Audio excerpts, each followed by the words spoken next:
Hello bookworms, it's Jade from Bedtime Bookworm and welcome back to my channel. Today I'm here to talk to you about my favorite books that I read in 2019.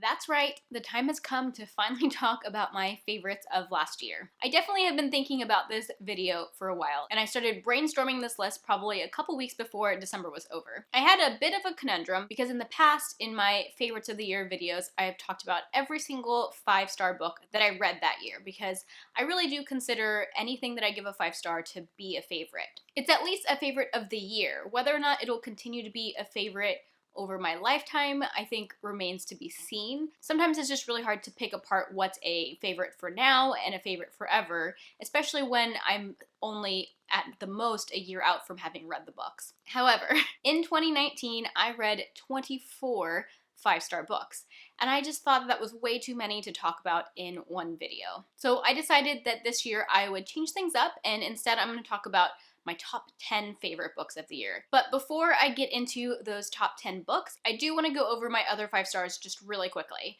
So out of the 24 5-star books that I had in 2019, 3 of them were actually rereads. In general, I exclude rereads from these top spots, but I did really love rereading these books. I also want to throw out there that Assassin's Quest would definitely have been in my top 10 spots if I was allowing myself to count rereads. I was really tempted with that one because it was a reread where I didn't really remember what had happened, so it felt very fresh, but because technically I have read it before, I did not count it in my top 10. Other than my rereads, these are the other books that I rated 5 stars this year that I would consider to be favorites. It was really hard for me to not include some of these in my top 10 list. They're just were so many good books that I read last year, and while I really enjoyed these and considered them favorites, they didn't quite make it into my top 10 list. Okay, that brings us to my top 10 favorite books that I read last year. I'm actually going to be talking about 12 books today, and that's because 2 of my top 10 spots are multiple books from a series. I did actually put these in an order. It's the first time I've ever tried to do that. It was very hard. Obviously, some of these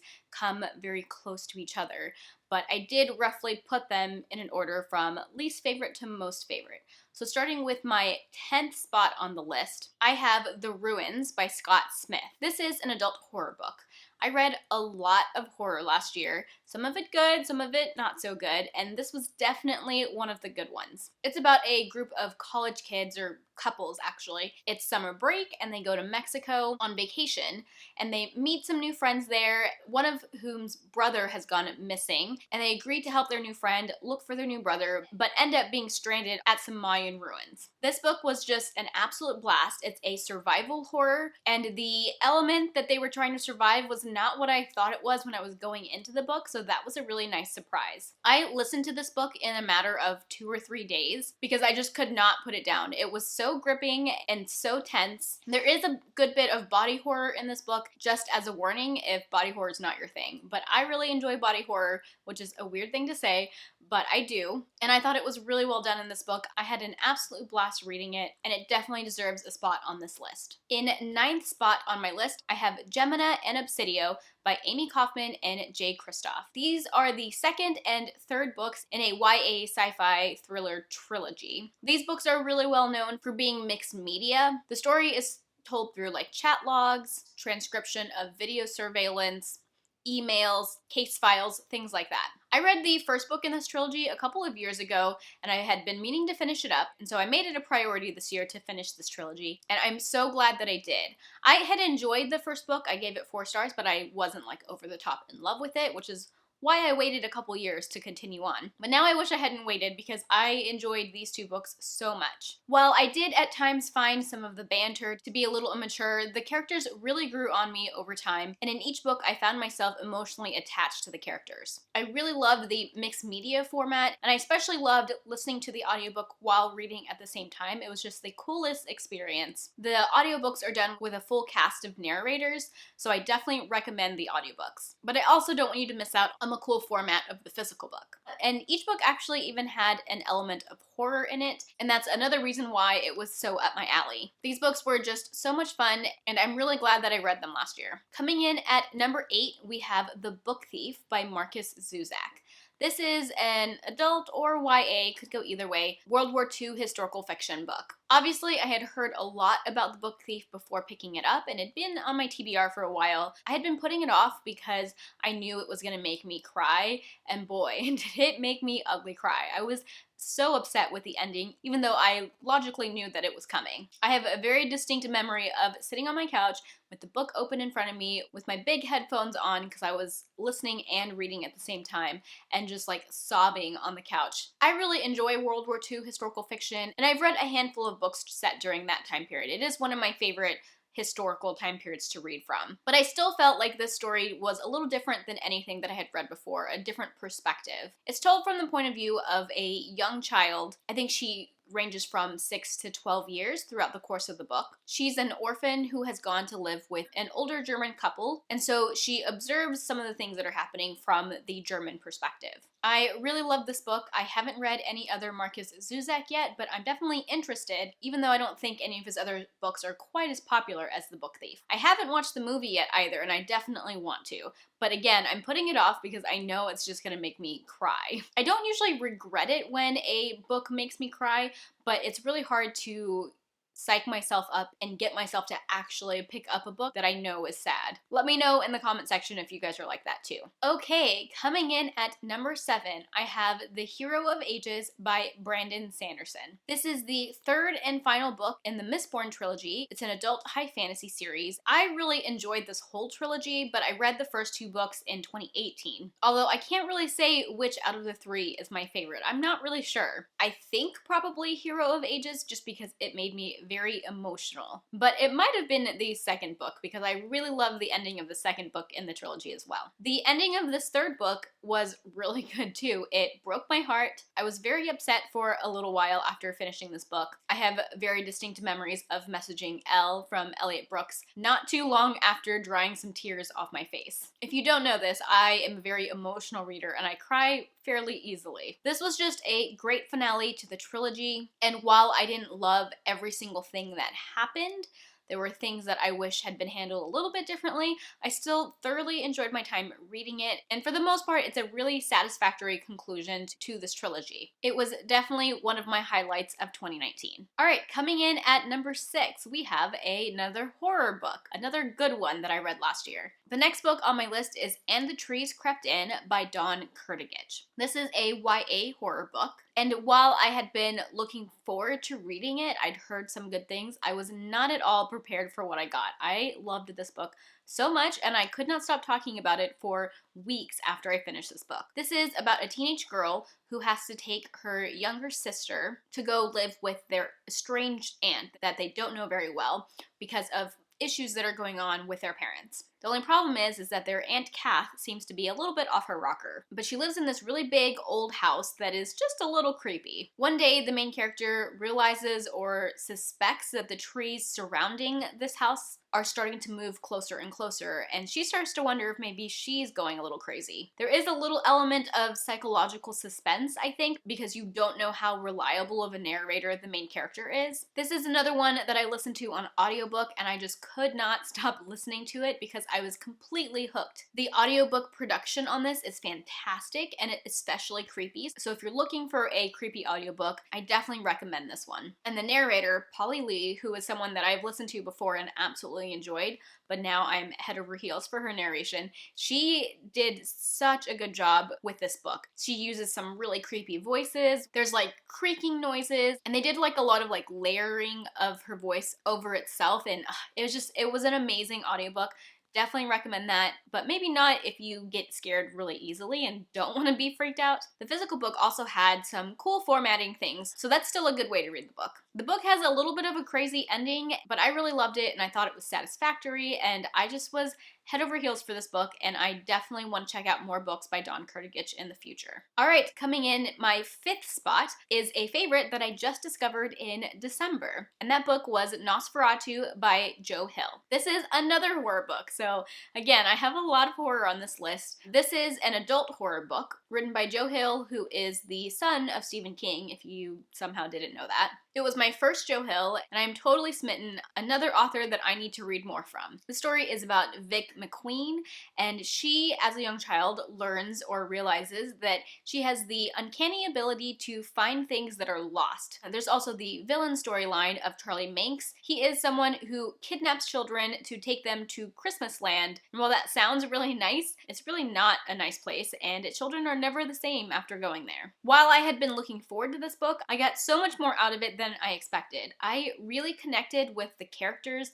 especially Vic, but also another character, Lou. I just love them so much. This book was fairly action-packed, and I read it fairly quickly. For me, I think I read it in less than a week because I could just not put it down. This is another one that I listened to on audiobook and absolutely loved. The narrator is Kate Mulgrew, who I hadn't listened to before, but she is so talented, and I definitely recommend this book on audio if you like audiobooks. Man, I feel like I'm giving away a lot of my best audiobooks of the year in this video. I really loved this book, and it's definitely made me want to pick up more Joe Hill in 2020. If you have any Joe Hill recommendations, please leave them for me down in the comment section, because he has a few books out, so I'm not entirely sure where I'm gonna go next. Alright, coming in at number 4, I have Muse of Nightmares by Laini Taylor. This is the second and final book in the Strange the Dreamer duology, and I loved it so much. If you're not familiar, this is a YA high fantasy. The first book is Strange the Dreamer, and it's about Laszlo Strange, who is obsessed with a city called Weep, and one day gets the opportunity to go there, which is a dream come true.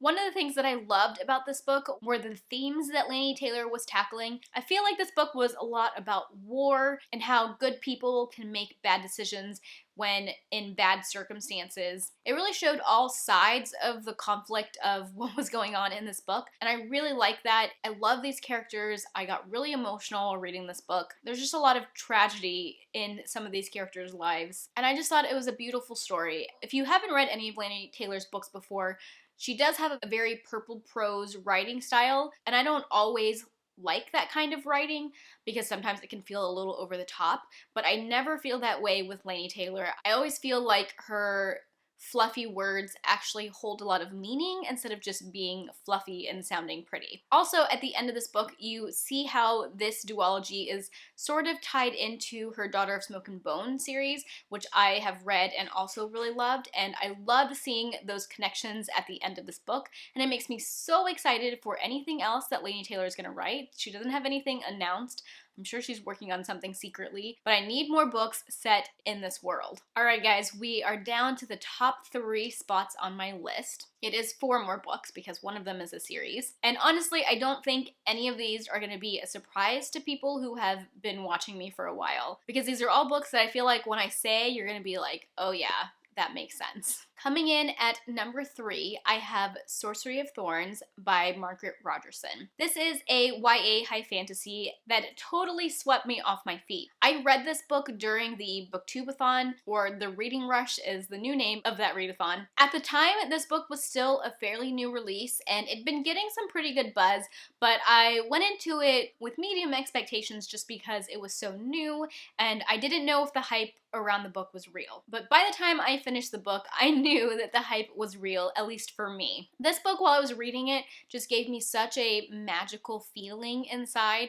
I felt like I was reading Harry Potter or some of my favorite authors like Diana Wynne Jones. This book just gave me such a cozy feeling, and I loved it so much. It is about a girl named Elizabeth who is an orphan, and she's grown up in this magical library.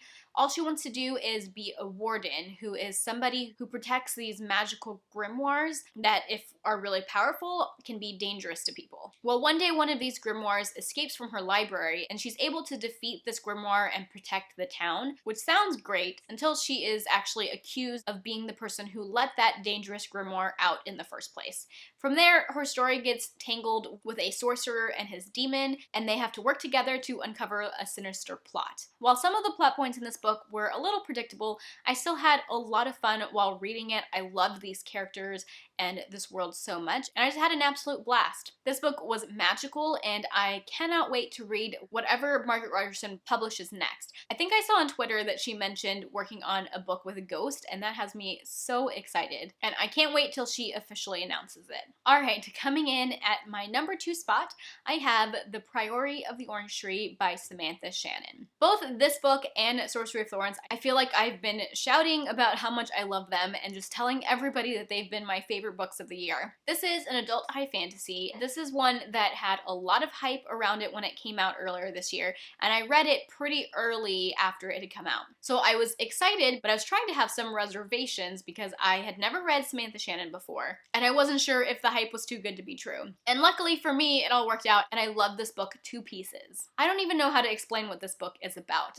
It takes place in this world where there used to be dragons, like bad dragons that were destroying towns and stuff, but thousands and thousands of years ago, the main bad dragon was defeated, but now it looks like he might be returning. And you follow primarily 2 different characters, but there are a few others thrown in too, that are from very different cultures and backgrounds. One is from a culture that thinks all dragons are evil and wants nothing to do with dragons, and the other is from a culture that basically worships dragons. And obviously at some point their stories are going to cross paths. One thing that I loved about this book was not only the amazing characters that I loved so much, but also all of the complex cultures that are in this world. Samantha Shannon just created such a realistic world for me with depth and history and culture, and I loved it so much. It is a little bit of a slower story. There's a lot of world building and introducing of things that is happening in the beginning of the book, so it takes a while to kind of get hooked and into it. But once I was hooked, I was so hooked, I could hardly put this down. This book is honestly so epic. I feel like it could totally have been 3 different books. It could have been a trilogy. I felt like there were multiple climaxes and plot twists and things that I didn't see coming, and I found the ending really satisfactory. And at the end, I felt like I had read a whole trilogy, but I got to read it all at once, which is a lot of fun. This was a fantastic introduction to Samantha Shannon. I hope she writes some more things that are not in her Bone Season world, because that is an ongoing series that is only like halfway finished. So I want to read more of her books without having to start the Bone Season, even though eventually I plan to read the Bone Season. I have been telling everyone and their mom that I love this book, and if they like adult fantasy, that they should go read this, and I feel very good about it being number 2 on my favorites list. Alright, coming in at number 1, I don't think this is going to be a surprise to a lot of people, but I have Towers of Midnight and A Memory of Light by Robert Jordan and Brandon Sanderson. These are the 13th and 14th books in the Wheel of Time series, and they were the only 2 out of the series that were new reads for me that I hadn't read before. Obviously, this is my favorite series, and I could not put these 2 books in my number 1 spot. I have been reading this series off and on for probably close to 20 years, and it definitely holds a really special place in my heart. The fact that I finally finished the series in 2019 is something that I will always remember, and the feeling that I got when I finally finished this series was just so good. I think Brandon Sanderson did a fantastic job at finishing up this series for Robert Jordan. These characters throughout the series changed so much, there were so many ups and downs, and I felt like a lot of things got wrapped up in this last book. It wasn't perfect, there were a couple of things that I might have wished were different, but for the most part, I absolutely loved it. This is definitely the longest series I've ever read, and spending 14, 15 books, counting the novella, with characters was an experience like I've never had before. This world and these characters will always have a really special place in my heart.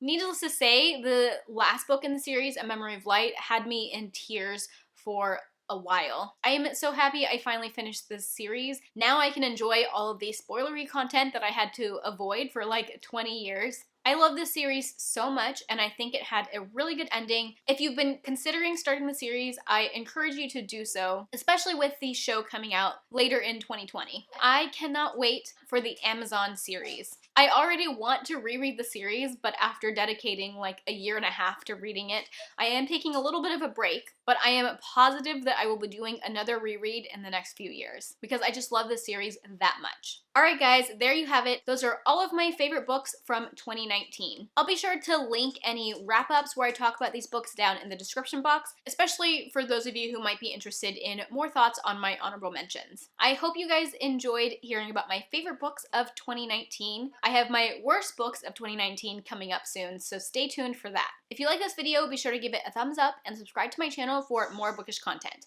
That is all I have for now. Thank you so much for watching, and until next time, bookworms, keep reading.